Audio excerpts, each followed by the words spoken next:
In the rarefied air of American power, there are fortunes built on code, on commodities, on the ephemeral flicker of a stock ticker. And then there is wealth of an older, more primal kind. It is a fortune written not on a balance sheet, but onto the very crust of the earth. It is the power of land. In the pantheon of Hollywood legends, while many collected art, automobiles, or accolades, Clint Eastwood was quietly, methodically, and brilliantly assembling a different kind of kingdom. He was acquiring not just houses, but history, not just parcels, but perspectives, not just real estate, but entire ecosystems.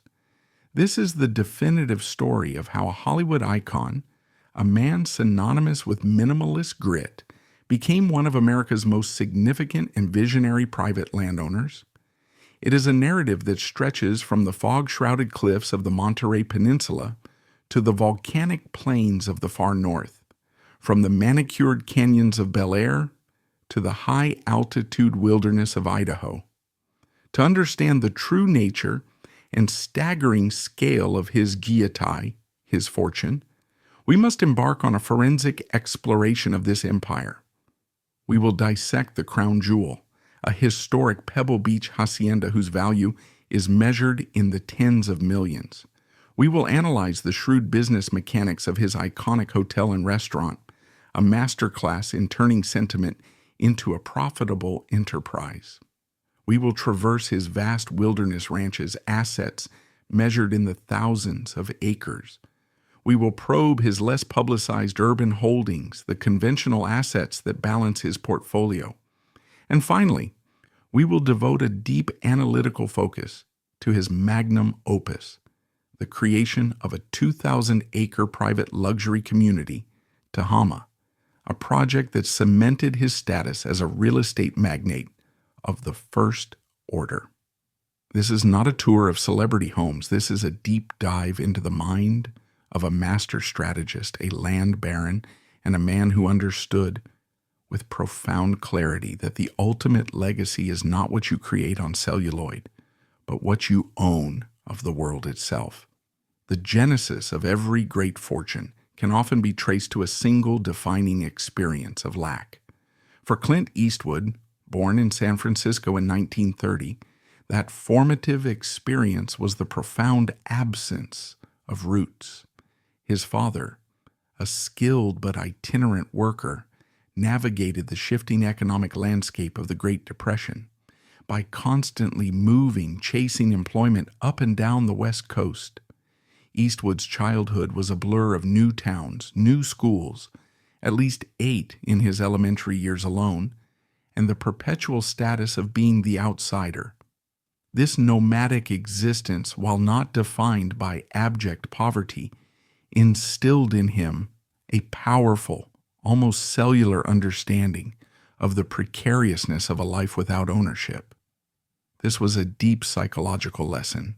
He learned that a rented roof is temporary, that the ground beneath your feet can always be pulled out from under you by forces beyond your control.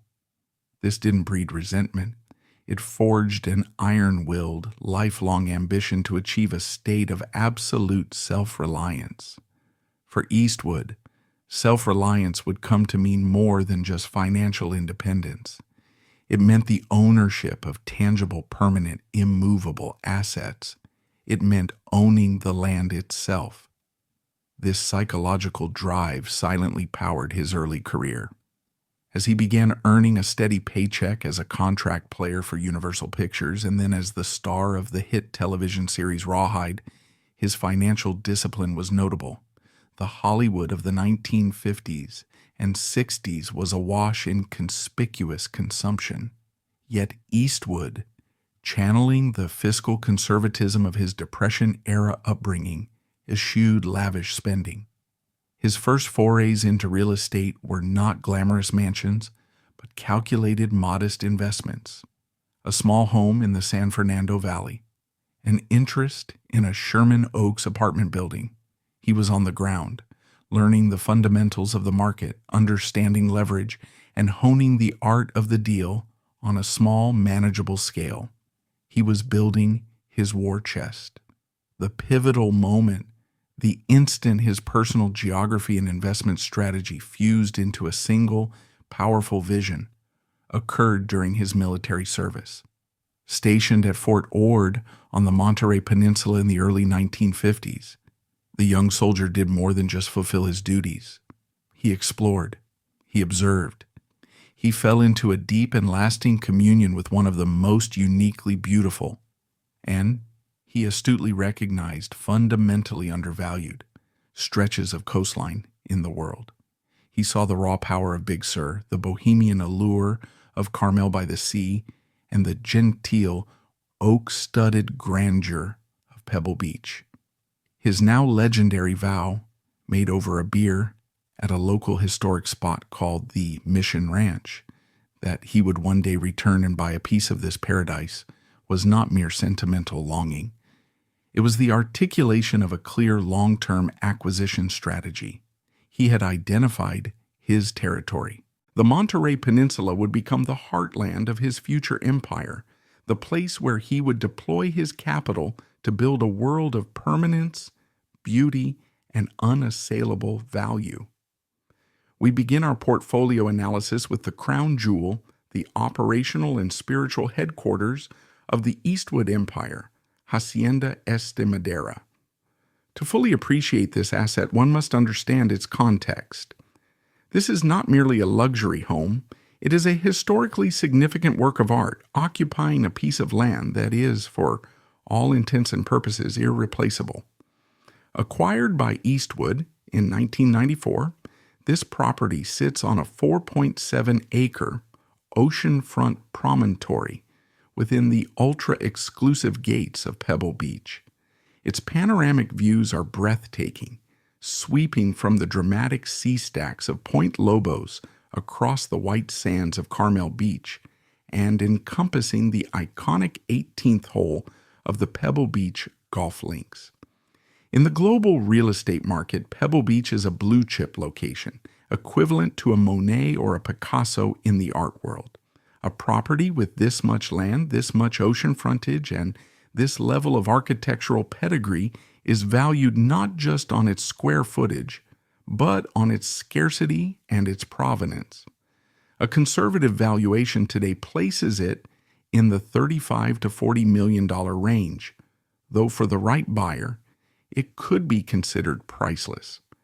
The home's architect, Clarence Tantau, was instrumental in creating the romantic Spanish-influenced aesthetic that defines Pebble Beach. Completed in 1928, the 6,900 square foot residence is his magnum opus in the Spanish farmhouse style. The design is a masterclass in organic architecture. It is not a vertical domineering structure, but a collection of single-story adobe-style wings that sprawl across the landscape, embracing the ancient cypress trees and wrapping around a magnificent central courtyard. The design itself is a core asset, offering ultimate privacy and a seamless connection to the outdoors. Let us conduct a forensic architectural tour to understand its value. The journey begins at a discreet motor court leading through a heavy, hand-carved wooden gate into a cloistered walkway. This covered loggia, with its thick timber columns and terracotta tile floors, surrounds the central courtyard. This courtyard is the soul of the home. It is a vast outdoor living room, protected from the coastal winds with a bubbling stone fountain at its center, providing a constant, meditative soundscape. The value this single feature adds is immense, creating a protected, temperate microclimate for year-round living.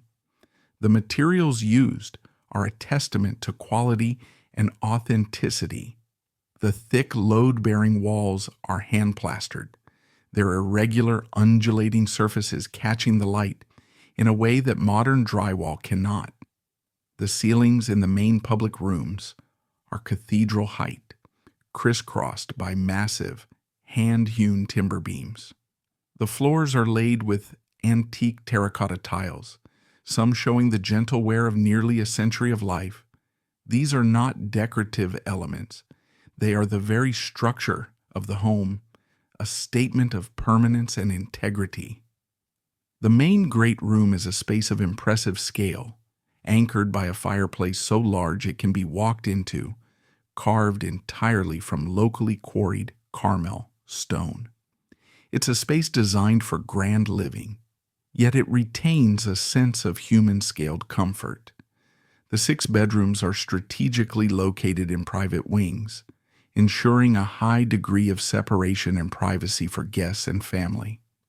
Most are full suites with their own fireplaces, renovated bathrooms, adorned with intricate Spanish tile, and private stone patios that offer direct access to the gardens or ocean vistas. This multi-suite configuration is a key feature in the premier luxury market. The kitchen, while equipped with modern, professional-grade appliances from brands like Viking and Sub-Zero, is designed to feel like a rustic, traditional hearth, with a large central island for food preparation and casual gatherings. Every detail, from the hand-forged iron latches on the doors to the custom-made light fixtures, reinforces the home's historic character. For Eastwood, an investor who values authenticity above all, this house is the ultimate asset. It is non-replicable. Its combination of location, acreage, and architectural purity makes it a cornerstone of his personal fortune and a profound statement of his aesthetic and financial philosophy. While the hacienda remains a fiercely private sanctuary, the Mission Ranch stands as a public testament to Eastwood's business acumen and his unique ability to monetize nostalgia. This property functions as a high-performing commercial asset, a community cornerstone, and a powerful branding tool. In 1986, during his tenure as mayor of Carmel, Eastwood learned a developer had purchased the historic 22-acre property with the intent to demolish the 1850s farmhouse and construct a dense block of condominiums. This was a direct threat to the town's character. Eastwood's response was a masterstroke of strategic intervention. He purchased the property himself for a reported $5 million, a significant investment at the time. A different investor might have built a single sprawling private estate. Eastwood, however, saw a different kind of opportunity. He embarked on a complex and costly historic restoration, transforming the dilapidated ranch into the beloved landmark it is today, a 31-room luxury hotel and an iconic restaurant. The Mission Ranch Inn is now a highly profitable hospitality venture. With its rustic charm, stunning ocean views, and the immense marketing power of the Eastwood name, it commands high occupancy rates and premium room prices, ranging from a modest $200 for smaller rooms to over $500 for premium suites. This generates a consistent multi-million-dollar annual revenue stream. The restaurant and its famous piano bar are local institutions, consistently packed with tourists and locals alike, further bolstering the property's profitability. Beyond the direct income, the Mission Ranch is a trophy asset. Its value has appreciated exponentially since its purchase in 1986, likely tenfold or more. But its greatest value may be intangible. It provides Eastwood with enormous goodwill within the community, cementing his legacy as the benevolent protector of Carmel's history. He took a piece of land and, rather than simply consuming it for his own use, he turned it into a productive, job-creating, community-enhancing, and highly profitable enterprise. It is the perfect fusion of passion, preservation, and profit. To truly comprehend the scale of the Eastwood Empire, one must leave the manicured coast and venture into the wilderness. Here, in the vast, untamed landscapes of the American West, lie his legacy land bank holdings, assets whose value is measured in square miles, and water rights. First, we travel to the remote tablelands of Shasta County in Northern California. Here lies the Rising River Ranch, a sprawling 1,060-acre property. Acquired in 1978 from the estate of fellow Hollywood legend Bing Crosby, this ranch represents a pure, long-term investment in natural capital. Its most significant feature is the astonishing 7 miles of private frontage on the rising river. This is not a typical river. It is a rare, spring-fed creek, renowned among elite fly fishing circles for its consistent cold temperature and prolific insect life, which creates an ideal habitat for trophy trout. In the arid West, where water is the new gold, owning such extensive and exclusive water rights is an asset of almost incalculable value. The ranch is not managed for profit, but for preservation. It is a tangible hedge against inflation, a private wilderness bank, and a dynastic asset designed to be passed down through generations. Second, we journey to the high-altitude playground of the super-rich, Sun Valley, Idaho. For decades, this has been a discreet haven for moguls, billionaires, and titans of industry. Here, Eastwood owns another major landholding, a ranch estimated to be over 1,500 acres. While more private than his other properties, its strategic value is clear. It places him within a powerful peer group and represents a significant store of wealth in one of the most desirable resort and legacy ranch markets in the country. Together, the Rising River and Sun Valley ranches represent a vast private domain of over 2,500 acres. This is not real estate for living. This is real estate as a statement of sovereignty. All these acquisitions, the historic masterpiece, the commercial powerhouse, the wilderness banks, were merely the prelude.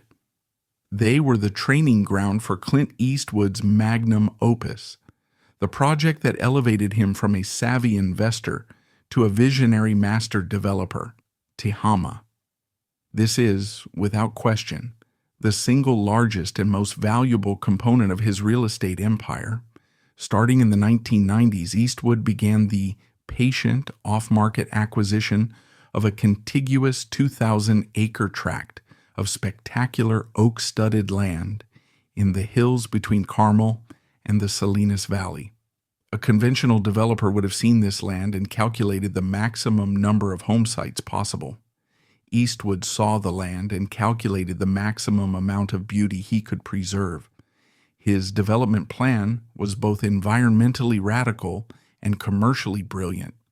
He placed over 85% of the land, a staggering 1,700 plus acres, into a permanent conservation easement, creating a vast private nature preserve for the homeowners. Across this immense landscape, he platted only 90 exclusive residential lots.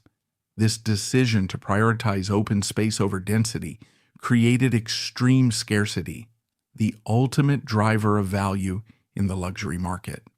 The lots at Tehama, ranging from 3 to 17 acres, have consistently sold for prices between $1.5 million and can exceed $10 million for the raw land alone. The total sellout value of Tehama's residential land is a figure that likely approaches $500 million. To justify these prices, Eastwood invested tens of millions of dollars in private world-class infrastructure.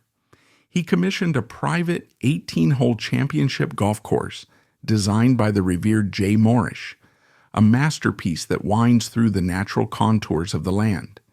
Membership is by invitation only.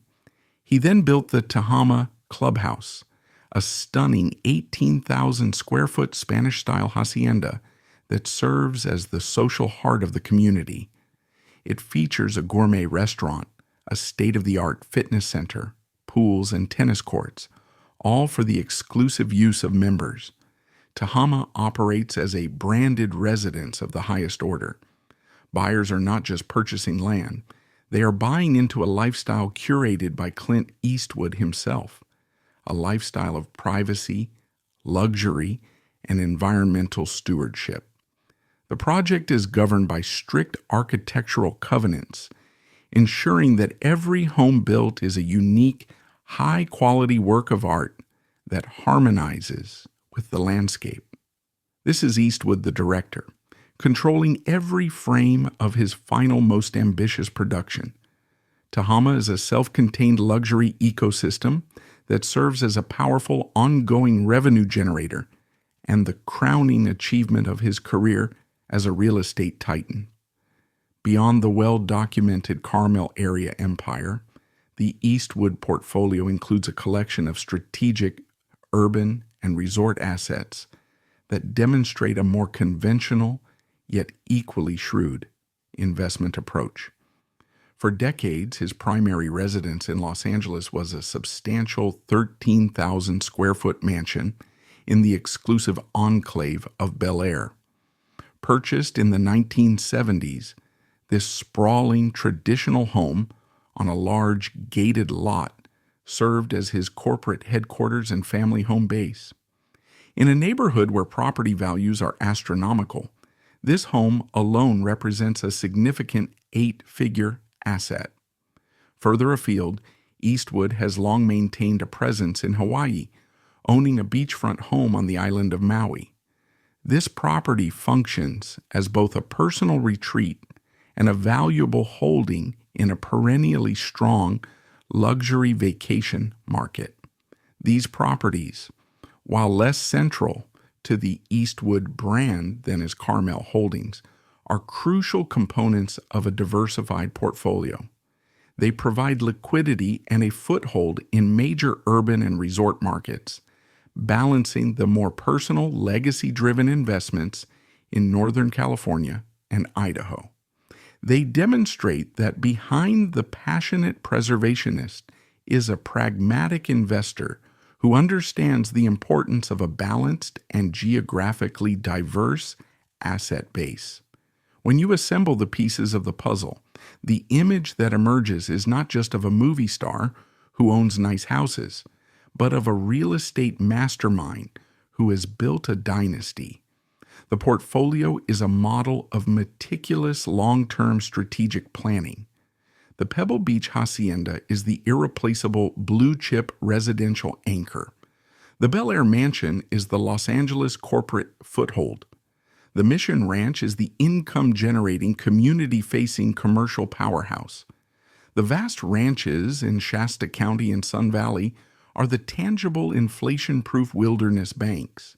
And Tehama is the high-yield, legacy-defining development project that will generate revenue for decades to come. The total value of this privately held real estate empire is, of course, known only to Eastwood and his accountants.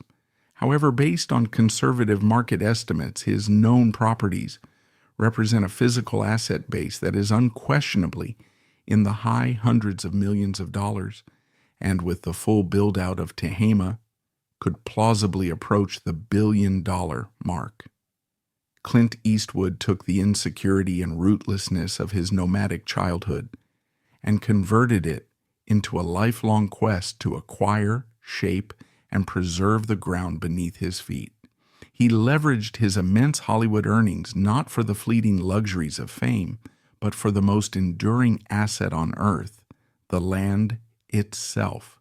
His life's work in real estate is a masterclass in how to translate cultural capital into tangible wealth and how to use that wealth to build a legacy of permanence and beauty. He is the quiet land baron of the American West, the conservationist capitalist, the man who looked at the rolling hills and rugged coastlines of his youth and saw not just a pretty view, but a kingdom waiting to be built, bought, and preserved. His greatest, most complex, and most valuable production was never captured on film. It is written in stone, timber, and soil across the state of California and beyond.